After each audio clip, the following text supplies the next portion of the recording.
హల్లెలూయా. దేవుడు ఏది చేసినా ఆర్డర్లో చేస్తాడు. దేవుని స్తోత్రం. ఆమేన్. హల్లెలూయా. దేవుడు మనకు వృద్ధినిస్తానన్నాడు. దేవుడు మనకేమిస్తాడు? వృద్ధినిస్తా అన్నాడు. డ్రైవింగ్ మోడ్లోనికి తీసుకెళ్తానన్నాడు.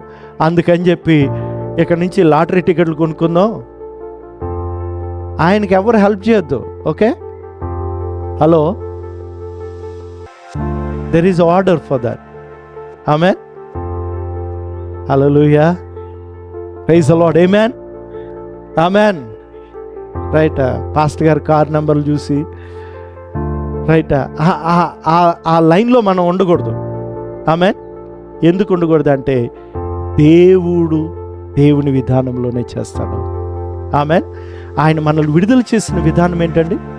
మనం దరిద్రులుగా ఉన్నప్పుడు మనల్ని దేవుడు ఐశ్వర్యవంతులు చేయటానికి ఏం చేశాడు? దేవుడు ఐశ్వర్యవంతులు అయిపోండి అన్నాడా? ఏమయ్యాడు? దీన దరిద్రుడు అయ్యాడు. బట్టలు లేనివాడిగా అయ్యాడు. దీన దరిద్రుడు అయ్యాడు. అక్కడ బైబిల్లో ఏముండదంటే ఆయన మన కొరకు దరిద్రుడు ఆయన. ఎందుకంటే ఆయన యందు మనము ఐశ్వర్యవంతులగున్నట్లు. ఆమేన్. మన నీతిమంతుడిగా దేవుడు ఎలా చేశాడు? ఆయన పాపముగా చేయబడ్డాడు. ఆమేన్. దేవుని మార్గాలన్నీ అలాగే ఉంటాయి ప్రియులారా. ఆమేన్. అందుకే యేసయ్య ఏమంటాడు? నేనే మార్గం అంటాడు. ఏమంటాడు? గట్టి చెప్పండి.